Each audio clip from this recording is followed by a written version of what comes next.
හැමෝටම ආයුබෝවන් කියලා පිළිගන්නවා අදත් අපේ film fantasia movie review YouTube channel එකට.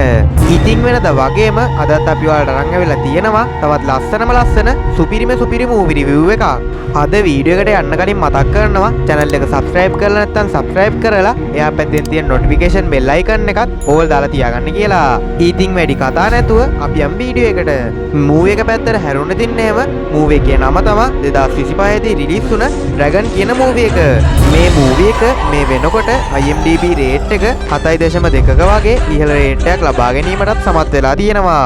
ඉතින් දැන් අපි යමු කතාව පැත්තට. මේ ඉන්නේ රාගවන්. එයා කම්පියුටර් සයන්ස් වලින් 96ක ප්‍රතිශතයක් අරගෙන රන් පදක්කමක් ලබා ගන්නවා. මේකට එයාගේ අම්මයි තාත්තයි ගොඩක් සතුටු වෙනවා. පදක්කම අරගෙන රාගවන් යනවා. එයා ගොඩක් කල් ඉඳන් ආදරය කරපු අංජනා කියන ගෑනු ළමයා ළඟට. මෙතනදි රාගවන් එයා අංජනාට ආදරය කරනවා කියලා කියනවා.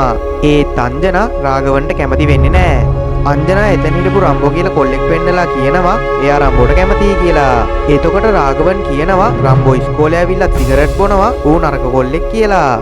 අංජනා ඊට පස්සේ රාගවන්ට කියනවා එයා කැමති නරක කොල්ලොන්ට තමා එයාලා එක්ක යද්දි මාර ගැම්මක් තියෙනවා කියලා. මේක අහලා රාගවන් එයාගේ යාළුවා අම්බු ළඟට යනවා.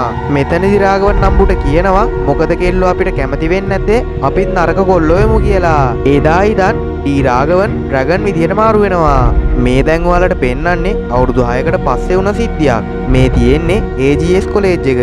මේ යුනිවර්සිටි එකට එන්න 95ක ප්‍රතිශතයක් තියෙන්න ඕනේ. මේ ඉන්නේ ඒ යුනිවර්සිටි එකේ ප්‍රින්සිපල්. හැමෝම කරනවා වගේ මෙයාත් ළමයින්ට මොටිවේෂන් ස්පීච් එකක් දෙනවා. මෙතනදී එයා මේ කොලෙජ් එකේ හිටපු සාර්ථකම ළමයා පෙන්නනවා වෙනුවට ඒකේ හිටපු අසාර්ථකම ළමයාව පෙන්නනවා. ඉතින් ඒ තමයි ඇරියර් 48ක් නැත්තම් විභාග 48කට සහභාගී වුණ නැති රාගවන් එහෙමත් නැත්නම් ඩ්‍රැගන්. ඉතින් මේ පෙන්නන්නේ ඩ්‍රැගන් කොලෙජ් එකේදී වුණ සිද්ධියක්. ඩ්‍රැගන් මේ වෙලාවේ ඉන්නේ එයාගේ ගර්ල්ෆ්‍රෙන්ඩ් කීර්ති එක්ක. කීර්ති ඩ්‍රැගන් නිසා මකරගේ ටැටූ එකකුත් ගහගෙන ඉන්නේ. මේ දෙන්න කතා කර ඉද්දිත් එතනට ඩ්‍රැගන්ගේ යාළුවෙක් ඇවිත් කියනවා වෙන කොලෙජ් එකක කොල්ලෝ ටිකක් එයාලගේ කොලෙජ් එකේ කෙල්ලොන්ට විහිළු කරා කියලා. ඒ ගැන අහන්න ගිහපු අම්බුට බුම් හොඳටම ගැහුවා කියලා. මේක අහපු ඩ්‍රැගන් එතනින් නැගිටලා යන්න හදනවා. ඒත් ඉතින් කීර්ති එයාව නවත්තලා කියනවා දැනටමත් ඔයාට කේස් ගොඩක් තියෙනවා ඒ නිසා ඔයාව සස්පෙන්ඩ් කරයි කියලා. ඒත් ඩ්‍රැගන් කීර්ති කියන දේ අහන්නේ නැහැ. එයා අර කොල්ලෝ ළඟට ගිහින් හැමෝටම පන්න හොඳටම ගහනවා. මේ වෙලාවේ ඩ්‍රැගන් එයාගේ අතේ තිබුණ හිස් ටැංකිය දුව හිටපු කොල්ලෝ පැත්තට විසි කරනවා. ඒක ගිහිල්ලා වදින්නේ ප්‍රින්සිපල්ගේ කාර් එකේ ජනේලෙට. මේක නිසා ප්‍රින්සිපල් ඩ්‍රැගන්ව සස්පෙන්ඩ් කරන්න හදනවා. ඒත් එයාගේ යාළුවෝ ඒකට ඉඩ දෙන්නේ නැහැ. ඒ නිසා ප්‍රින්සිපල් එයාට අන්තිම වතාවට chance එකක් දෙන්නම්. හැබැයි ඊළඟ වාරේ ඉඳන් හැම පන්තියකටම යන්න ඕනේ කියලා එයා කියනවා. ඒත් ඩ්‍රැගන් එකට කැමති වෙන්නේ නැහැ. විභාග 48ක් තියෙන කොලෙජ් එකෙන් එළියට යන පළවෙනි කෙනා එයා වෙන්නම් කියලා ඩ්‍රැගන් එතනින් යනවා. මේ කතාව කියලා ඉවරුණ ප්‍රින්සිපල් කියනවා කාටවත් ඒ වගේ හැදෙන්න එපා. කොලෙජ් එකේ වැඩකාරයෙක් වුණාට එළියට ගියාට පස්සේ ඔයාට බල්ලෙක් වත් නැති වෙනවා කියලා. එතකොටම වෙට්ටි කියන කොල්ල නැගිටලා අහනවා දැන් රාගවන් මොකද කරන්න කියලා. ප්‍රින්සිපල් කියනවා ඉගෙන ගන්න නැතුව ඇමරිකාව යන්නද පාරක හිඟා කකා ඇති කියලා. දැන් මේ ඉන්නේ ඩ්‍රැගන්. එයා ජොබ් එකකට යන ලෑස්තිමනු ඉන්නේ. මෙයා ගෙදරින් යන්න හදන තාත් අහනවා එයාගේ උපාධි සාධිකය කෝ කියලා. ඩ්‍රැගන් කියනවා එයා වැඩ කරන කම්පැනි එකේ කට්ටිය එයාලව ගොඩක් කල් තියාගන්න ඕන නිසා ඒ සාධිකය ගත්තා කියලා. මෙහෙම කියලා ඩ්‍රැගන් වැඩට යන්න යනවා. ඒත් මෙයා වැඩට යනවා කියලා යන්නේ එයාගේ යාළුවෝ ඉන්න පොඩිමට. මේ වෙලාවේ අම්බුයි යාළුවෝයි වැඩට යන්න ලෑස්ති වෙනවා. ඩ්‍රැගන් ගෙදරට වැඩට යනවා කියලා බෝඩිමට ඇවිල්ලා කකා බිබී TikTok බල තමා දවස ගෙවන්නේ. හවස යාළුවෝ බෝඩිමට ආවට පස්සේ ඩ්‍රැගන් අහනවා කිව්ව දේ ගෙනාවද කියලා. එතකොට යාළුවෝ ටික ඩ්‍රැගන්ගේ අතට රුපියල් 18000ක් දෙනවා. ඩ්‍රැගන් මේ සල්ලි ගන්නේ ගෙදරට යාගේ සැලරි එක විදියට ගිහින් දෙන්න. ඉතින් මෙයා සල්ලි ටික අම්මටයි තාත්තටයි ගිහින් දෙනවා. සල්ලි ආපහු යාළුවන්ට දෙන්න ඕන නිසා තාත්තයි උපන්දිනේට තෑග්ගක් ගන්න ඕන වගේ හේතු ගොඩක් කියලා ඒ සල්ලි ආපහු අරගෙන යාළුවන්ට ගිහින් දෙනවා. ඒත් අම්මා කියනවා හැමදාම සල්ලි ආපහු ගන්න ඕනේ නම් ගෙනත් දෙන්න නැතුව හිටියානම් හරිනේ කියලා. එතකොට තාත්තා මේ කාලේ මොන දරුවද ගෙදරට සල්ලි ගෙනත් දෙන්නේ කියලා ඩ්‍රැගන්ට අනේන වියදමට තවත් රුපියල් 4000ක් දෙනවා. මේ වගේ නරක වැඩ කරන්නේ නැතුව මොකක් හරි ජොබ් එකක් හොයාගන්න කියලා යාළුවෝ කිව්වත් පොඩි රස්සාවල් එයාට කරන්න බෑ කියලා ඩ්‍රැගන් කියනවා. එහෙම කියලා මෙයා යනවා එයාගේ ගර්ල්ෆ්‍රෙන්ඩ් කීර්තිව හම්බ වෙන්න. කීර්ති ඒ වෙලාවේ රාඝවන්ට කියනවා එයාව බලන්න මනමාලේ කාවා. එයාට ගොඩක් සල්ලි තියෙනවා. එයා ගණිතය ගැන මහාචාර්යවරයෙක් කියලා. එයාට සල්ලි තියෙනවා නම් හොඳ ජොබ් එකකුත් තියෙනවා නම් මේ පාර මනමාලයව එපා කිව්වේ කොහමද කියලා ඩ්‍රැගන් අහනවා. එපා කියන්න හේතුවක් නැහැ. මාසික පාඩිය 1,20,000යි අවුඩි කාර් එකකුත් තියෙනවා කියලා කීර්ති කියනවා. එතකොට එපා කියන්න හේතුවක් ඇත්තෙම නැහනේ. මොකක් කියලා දෙයව රිජෙක්ට් කරේ කියලා රාඝවන් කීර්තිගෙන් අහනවා. හේතුවක් නැති නිසා හිතලා බලලා කියන්නම් කියලා කිව්වා කියලා කීර්ති කියනවා. මේක අහලා ඩ්‍රැගන්ට ගොඩක් තරහා යනවා. එයාව දාලා වෙන කෙනෙක් ළඟට යන්න ලැජ්ජ නැද්ද කියලා රාඝවන් හැමෝගම ඉස්සරහා බනින්න ගන්නවා. එතකොට කීර්ති කියනවා ඔයත් එක්ක හිටියොත් මගේ ජීවිතේත් අසාර්ථක වෙයි. කොලේජ් යන කාලේ ඔයා ගැන ලොකුවට හිතන් හිටියට දැන් එහෙම නෑ කියලා කීර්ති කියනවා. ආදරවන්තයෙක් විදියට ඔයාව තියාගත්තට ජීවන සහකාරයෙක් විදියට එයාව ගන්න බෑ කියලා කීර්ති කියනවා. ඩ්‍රැගන් එයාට කොච්චර යන්න එපා කිව්වත් කීර්ති යන්නේ නෑ. ඉතින් මේකට රාඝවන් ගොඩක් දුකෙනුයි ඉන්නේ. ඒ නිසා යාළුවොත් එයා ළඟින්ම ඉන්නවා. මේ වෙලාවේ කීර්තියව බලන්න ආපු කෙනාව කසාද බඳිනවා. මේක වීඩියෝස් වලින් දැකලා රාඝවන් හොඳටම අඬනවා. දවසක් එයා බයික් එකේ යද්දි සිහිය නැති වෙලා බයික් එකෙන් වැටෙනවා. එයාව හොස්පිටල් එකට ගෙනියවුවට පස්සේ එයාට බේත් කරන්න ලේඩි ડોක්ටර් කෙනෙක්. මේ ડોක්ටර් කියනවා එයා නිදාගත්තේ නැති නිසා තමයි මෙහෙම සිහිය නැති වෙලා තියෙන්නේ කියලා. ඒ වගේ වෙලාවට විනාඩි 10ක් කැස් පියාගන්න කියලා. එතකොට ඒක හරියනවා කියලා ડોක්ටර් කියනවා. කීර්ති ඩ්‍රැගනුයි බ්‍රේක්අප් වුණ එක ගැන ડોක්ටර් යාළුවන්ගෙන් දැනගන්නවා. ජීවිතේ සාර්ථක කරගත්තොත් ඔයාට ඕන ලයිෆ් පාර්ට්නර් කෙනෙක් ඔයාව හොයාගෙන එයි. ඒ නිසා ජීවිතේ සාර්ථක කරගන්න බලන්න කියලා ડોක්ටර් කියනවා. එදා රෑ නිදාගන්න යති රාඝවන්ට ડોක්ටර් කියපු දේ කීර්ති කියපු දේවලුයි මතක් වෙනවා. එයාට තේරෙනවා ජීවිතේ සාර්ථක කරගත්ත නම් මේ සේරම හරි කියලා. ඉතින් ඊළඟ දවසේ මෙයාලා ක්‍රිකට් ගහන තැනට අලුතෙන් ගෞතම් කියලා කෙනෙක් එනවා. මෙයාත් රාඝවන්ලා එක්ක ක්‍රිකට් ගහන්න යනවා. පස්සේ එයාගේ ගෙදර පාටියක් දාන්න එන්න කියලා ගෞතම් මම්බුටයි අනිත් අයටයි කියනවා. ඉතින් මේ හැමෝම ගෞතම්ගේ ගෙදර යනවා. මෙයාලා ගියාට පස්සේ දැනගන්නවා ගෞතම්ට ගොඩක් සල්ලි තියෙනවා කියලා. රාඝවන් මෙතනදී ගෞතම්ලා ගෙදර බැල්කනියකට වෙලා කල්පනා කර ඉන්නවා. ඉතින් ඩ්‍රැගන්ගේ කීර්තිගේ බ්‍රේක්අප් සීන් එක දැනගත්තට පස්සේ ගෞතම් ගිහින් රාඝවන්ට කතා කරනවා. මෙතනදී ගෞතම් මෙයාගේ හිත හැදෙන්න දේවල් කියනවා. ඒත් රාඝවන් කියනවා ඔයාට හොඳ සාර්ථක ජීවිතයක් තියෙනවා. ඒත් මට එහෙම ජීවිතයක් ගන්න බෑ. එයාට කවර් කරන්න විභාග 48ක් තියෙනවා කියලා. එතකොට ගෞතම් කියනවා එයාටත් විභාග 35ක් තියෙනවා කියලා. මේක අහලා රාඝවන් ගොඩක් පුදුම වෙලා අහනවා විභාග 35ක් තියෙනවා නම් මේ වගේ ජීවිතයක් ගත කරන්නේ කොහොමද කියලා. එතකොට ගෞතම් කියනවා එයා දන්න ඒජන්සියක් තියෙනවා ඒකෙන් බොරු උපාධියක් ගන්න පුළුවන් කියලා. ඒත් ඒ දේ වැරදි නැද්ද කියලා රාඝවන් අහනවා. වැරද්දක් කරලා ජීවිතේම සතුටින් ඉන්න පුළුවන් නම් ඒ වැරද්ද කරාට කමක් නැහැ කියලා ගෞතම් කියනවා. ඉතින් ඊළඟ දවසේ රාඝවන් යනවා ගෞතම් මේ කියපු ඒජන්සියට. එතන ඉන්න කෙනාට රාඝවන් කියනවා එයාට 1,20,000 එකක් ගන්න පුළුවන් ජොබ් එකක් ඕනේ කියලා. එතකොට ඒජන්සි එකේ ඉන්න කෙනා කියනවා මේක හොරෙන් කරන නිසා එයාලව මොන දේ වුණත් අහු කරන්න බෑ කියලා කොන්ට්‍රැක්ට් එකක් සයින් කරන්න ඕනේ කියලා. ඒ වගේම ඒකට එයාලට ලක්ෂ 10ක් දෙන්න ඕනේ කියලා කියනවා. රාඝවන් ගෙදරට ගිහින් තාත්තට කියනවා එයාට ලක්ෂයක පඩියක් ගන්න පුළුවන් ජොබ් එකක් හම්බුණා. ඒත් කලින් කම්පැනි එකේ එයා ගහපු ඇග්‍රීමන්ට් එක අවලංගු කරන්න ලක්ෂ 10ක් ඕනේ කියලා. ඒවා ඕනේ නෑ ඔයා මේ ජොබ් එකම කරන්න කියලා අම්මා කියනවා. ඒත් 20000ක් වගේද ලක්ෂයක් කියන්නේ ඒක ලොකු ගාණක් කියලා රාඝවන් කියනවා. අවුරුදු 4ක් ඉගෙනුවේ තාත්තා ගොඩක් දුක් මහන්සි වෙලා බයික් රික් තේරෙටම සල්ලි දුන්නා. දැන් මගේ තැල්ලත් උකස් තියලා තියෙන්නේ තේරෙන්නේ නැද්ද කියලා අම්මා අහනවා. මේකට රාඝවන්ට තරහා ගිහින් මේ වගේ යාට ජීවත් වෙන්න බෑ කියලා කෑ ගහලා එතනින් යන්න යනවා. ඉතින් මේක නිසාම රාඝවන්ට ලක්ෂ 10ක් දෙන්න ඕන නිසා එයාට ඉතුරු වෙලා තියෙන ඉඩමක් විකුණලා තාත්තා රාඝවන්ට ලක්ෂ 10ක් දෙනවා. ඉතින් මෙතනදී මේ ඒජන්සියෙන් කියනවා උපාධිය 4 එන්න සතියක් යනවා. ඒක ආවට පස්සේ අපිම ජොබ් එකකට අයදුම් කරනවා කියලා. ඉතින් ලිඛිත පරීක්ෂණයක් තියෙනවා. ඒක අපි කරලා දෙන්නම්. ඉන්ටර්විව් එකට ෆේස් කරන්න කලින් ට්‍රේනින් එකක් තියෙනවා කියලා රාඝවන්ව මාක් කියලා කෙනෙක් ළඟට එක්කන් යනවා. මාක් මෙතනදී රාඝවන්ට කියනවා මේ තමයි ඔයාගේ ගෙදර. මෙහෙ ඉඳන් වීඩියෝ කෝල් එකෙන් ඉන්ටර්විව් එකට ෆේස් කරන්න ඕනේ කියලා. ඒ වගේම රාගවන්ට කියනවා ඔයා ඉන්ටර්විව් එකේදී කට විතරයි හොල්ලන්න ඕනේ, කතා කරන්නේ මම කියලා. ඒකට තමයි මේ ට්‍රේනින් කරන්න කියලා මාක් කියනවා. කොහොම හරි රාගවන්ගේ ඉන්ටර්විව් එක දවසක් එනවා. ඉතින් රාගවන්ව ඉන්ටර්විව් කරන්නේ වේල් කියලා කම්පැනි එකේ උපසභාපති. ඉතින් මෙතනදී මාක් කියන දේවල් වලට රාගවන් කට හොල්ලනවා. කොහොම හරි අන්තිමට අවුරුද්දට ලක්ෂ 16ක් හම්බ වෙන රැකියාවක් රාගවන්ට හම්බ වෙනවා. ඉතින් රාගවනුයි එයාලගේ පවුලේ අය ගොඩක් සතුටු වෙනවා. ඒ වගේම තාත්තා ගොඩක් සතුටෙන් උපාධි සහතිකේ බිත්තියේ එල්ලනවා. ඔන්න දැන් රාගවන් වැඩට යන්නත් පටන් ගන්නවා. ඉතින් රාගවන් මහන්සි වෙලා මේක වැඩ කරන්න පටන් ගන්නවා. රාගවන්ට පළවෙනි සැලරි එක විදිහට 1,30,000ක සැලරි එකකුත් හම්බ වෙනවා. ඉතින් මෙහෙම ටික කාලයක් වැඩ කරාට පස්සේ රාගවන්ගේ සැලරි එක ලක්ෂ 3ක් වෙනකම්ම වැඩි වෙනවා. ඉතින් රාගවන් කාලෙත් එක්කම ලොකු ගෙදරකුයි අවුඩි කාර් එකකුයි ගන්නවා. රාගවන් දැන් පිළිවෙලක් වෙලා ඉන්න නිසා එයාගේ අම්මයි තාත්තයි කසාද බන්දලා දෙන්න කෙල්ලකුත් හොයනවා.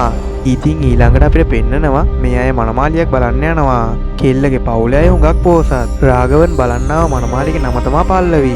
පල්ලවි කියනවා දෙන්නව අඳුර ගන්න ඩේට් එකකට යන් කියලා.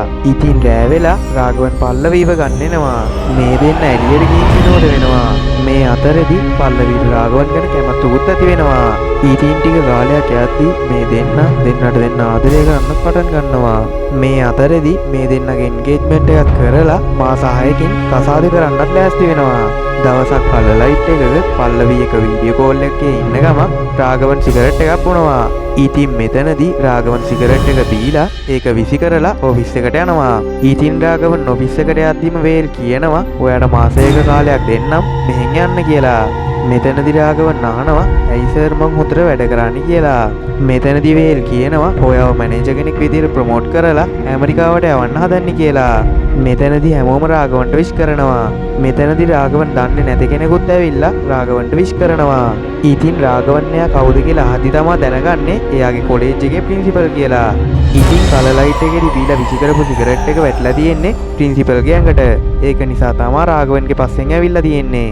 මෙතනදී ප්‍රින්සිපල් රාගවන්ට රෙස්ට් රූම් එකට එන්න කියලා යනවා. ඉතින් රෙස්ට් රූම් එකේදී ප්‍රින්සිපල් දැනගන්නවා රාගවන් වංචා කරලා තමයි එයා ඉන්න තැනට ඇවිල්ලා ඉන්නේ කියලා.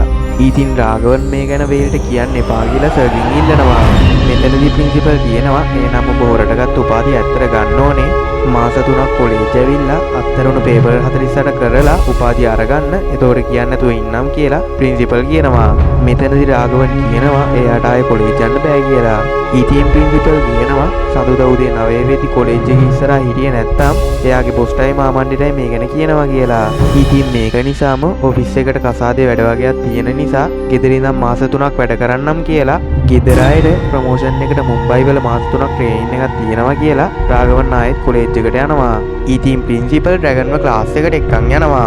රාගවන් පස්සහ පොලිමේ ඉඳගෙන ඉඳි දකිනවා එයාගේ ඩෙස්ක් එකේ ඩ්‍රැගන් කියලා ලියලා තියෙනවා කියලා. මේක ගැන මෙතන ඉන්න අයගෙන් අහද්දි කියනවා ඔයාගේ කතාව අහලා පොඩි ඩ්‍රැගන් කියලා එකෙක් ඇවිදිනවා කියලා. ඉතින් ක්ලාස් එක ඉවර වුණාට පස්සේ පොඩි ඩ්‍රැගන් ඇවිල්ලා ඩ්‍රැගන්ට කතා කරනවා. ඉතින් මේ පොඩි ඩ්‍රැගන් දැන් රාගවන්ට හොඳටම වදයක් වෙලා ඉන්නේ. මේ අතරේ රාගවන් අර ඒජන්සියට කතා කරලා විසඳුමක් ඉල්ලනවා. මේ වෙලාවේ ඒජන්සියෙන් කියනවා දැන් එකම විසඳුමයි තියෙන්නේ හොඳට පාඩම් කරලා එක්සෑම් එක කරන්න කියලා. තව දවසක් රාගවන් පන්තියේ ඩෙස්ක් එකක් යටට වෙලා පල්ලවි එක හෝල් එකේ ඉන්නවා. මේ වෙලාවේ පන්තියේ අනිත් හැමෝම ෆිල්ම් එකක් බලන්න යද්දි පන්තියේ ලෙක්චර්ස් කෙනෙක් වෙලා කීර්ති මෙතනට එනවා. ඉතින් මේ වෙලාවේ ඩ්‍රැගන් පල්ලවිට ෆෝන් එකෙන් උම්මා දිදී ඉන්නවා. මේ කවුද කියලා බලන්න කීර්තිත් මෙතනට එනවා. එතකොට තමයි කීර්ති දැනගන්නේ මේ ඉන්නේ ඩ්‍රැගන් කියලා. ඉතින් ක්ලාස් එක ඉවර වෙලා රාගවන් ප්‍රින්සිපල් හම්බ වෙලා කියනවා කීර්තිව මෙහෙන් යවන්න කියලා. ඒත් ප්‍රින්සිපල්ට එක කරන්න බෑ කිව්ව නිසා ඩ්‍රැගන් ගිහින් මෙහෙන් යන්න බඩු ලෑස්ති කරනවා.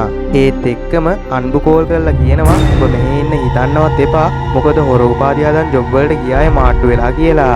ඒත් එක්කම රාගවන්ට වේල් කතා කරලා කියනවා මේ ප්‍රශ්නේ නිසා කම්පැනි එකෙන් බෑග්ග්‍රවුන්ඩ් වෙරිෆිකේෂන් එකක් කරන්න ඕනේ කියලා. මේක නිසා ඩ්‍රැගන් මෙහෙන් යන්නේ නැතුව පේපර් ටික කරලා උපාධිය ගන්න කියලා හිතාගෙන පාඩම් කරන්න පටන් ගන්නවා. ඉතින් මේ දේවල් ගැන දැනගත්තට පස්සේ කීර්ති රාගවන්ට උදව් කරනවා.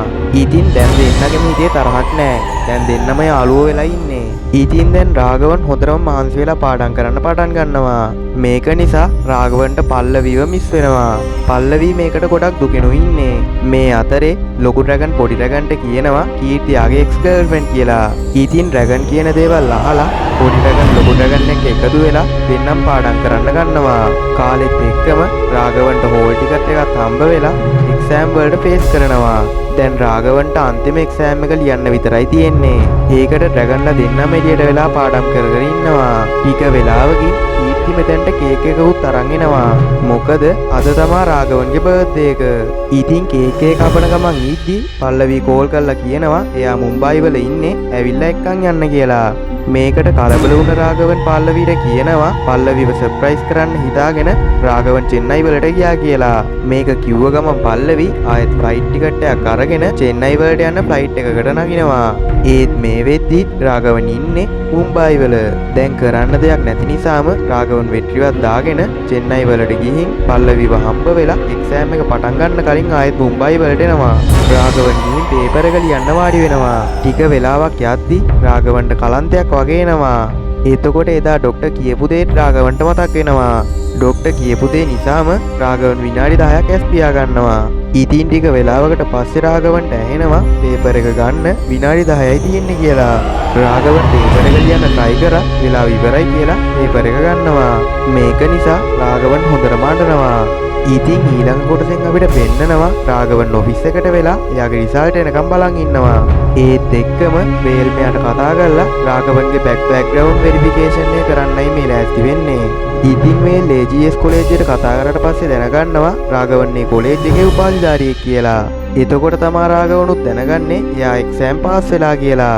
මේක නිසා රාගවන් ගොඩක් සතුටු වෙනවා. හැමදේම හොඳින් වෙනවත් එක්කම රාගවනුයි පල්ලවි කසාද බඳින්නත් ලෑස්ති වෙනවා. ඉතින් මෙයාලා ඒකට පොඩි පාටි එකකුත් දානවා. ඉතින් පාටි එක ඉවර වුණාට පස්සේ රාගවන් දැනගන්නවා එයාගේ අලුත් බැච් එකේ කොල්ලෙක් සබ්ජෙක්ට් එකක් ෆේල් කියලා සුයිසයිඩ් කරගන්න හදලා කියලා. ඉතින් මේක නිසා රාගවනුයි වෙට්ටි ඒ කොල්ලව බලන්න යනවා. රාගවන් මෙතනදී අර කොල්ලගේ පේපර් අරන් බලද්දි දකිනවා රාගවන් අන්තිමේටම ලියපු පේපර් එක මේ කොල්ලගේ පේපර් එකේ අමුණලා කියලා. රාගවන් එදාර ඒජන්සියට කතා කරලා කියනවා පේපර් එක ලියා ගන්න බැරි වුණා කියලා. ඉතින් ඒ ඒජන්සියෙන් තමයි මේ වැඩේ කරලා තියෙන්නේ. රාගවන් මේක ගැන දැනගෙන ඒ අවුලෙන් මෙතනින් යන්න යනවා. ඉතින් ඊළඟ දවසේ රාගවනුයි පල්ලවි කසාද මණ්ඩපේ වාඩි වෙනවා. මෙතනදී පල්ලවි කීර්ති වගේම ප්‍රින්සිපල් කියපු සමහර දේවල් රාගවන්ට මතක් වෙනවා. මේක නිසා රාගවන් මෙතනින් නැගිටලා එයා කරපු හොර වැඩේ ගැන හැමෝටම කියලා ඒකට සමාව ගන්නවා. මේක නිසාම කසාදෙත් නවතිනවා. ඒ වගේම රාගවන්ට මාසායක් ඉරේ ඉන්නත් සිද්ධ වෙනවා. ඒ වගේම රාගවන් ගොඩනගාගත්ත ජීවිතේ ඒක පාරටම කඩා වැටෙනවා. ඉතින් ඊළඟ කොටසෙන් අපිට පෙන්නනවා ප්‍රින්සිපල්ගේ දුව ඕඩර් එකක් දාලා කියලා. ප්‍රින්සිපල් ඒක ගන්න යද්දි දකිනවා ඕඩර් එක අරන් ඇවිල්ලා තින්නේ රාගවන් කියලා. ප්‍රින්සිපල් මෙතනදී දැනගන්නවා රාගවන් ආයෙත් ඉංජිනේරින් ඉගෙන ගන්නවා වගේම පාර්ට් ටයිම් ඩිලිවරි කම්පැනි එක වැඩ කරනවා කියලා. මේක නිසා ප්‍රින්සිපල් ගොඩක් සතුටු වෙනවා ඩ්‍රැගන්ගේ වෙනස් වීම දැකලා. ඉතින් දවසක් රාගවන් වැඩට ගිහින් එද්දි රාගවන්ගේ ගෙදරට ප්‍රින්සිපල් ඇවිල්ලා ඉන්නවා කියලා දැනගන්නවා. මෙතනදී රාගවන් දැනගන්නවා සර්ගේ දුවව එයාට බන්දලා දීලා එයාව බෑන කරගන්න මේ ඇවිල්ලා ඉන්නේ කියලා. මෙච්චර කාලයක් මේ දුන්නවද ඇති සර් කියලා ප්‍රින්සිපල්ව ගෙදරින් යවන්න හදනවා. ඒත් එක්කම මෙතෙන්ට ප්‍රින්සිපල්ගේ දුව එනවා. ඉතින් ප්‍රින්සිපල්ගේ දුවව දැකලා රාගවන් පුදුමෙන් වගේ බලන් ඉන්නවා. රාගවන් මෙයාට කැමති වෙනවත් එක්කම මේ ලස්සන මූවි එක මෙතනින් අවසන් වෙනවා. ඉතින් මේ විදිහට තමයි 2025 දී රිලීස් වුණ ඩ්‍රැගන් කියන ලස්සන මූවි එක අවසන් වෙන්නේ. අද ගෙනාව මූවි එක හොඳයි නම් ලයික් කරලා ඔයාලගේ අදහස් පල්ලෙන් කමෙන්ට් කරන්නත් අමතක කරන්න එපා. එහෙනම් හැමෝටම සුබ දවසක්.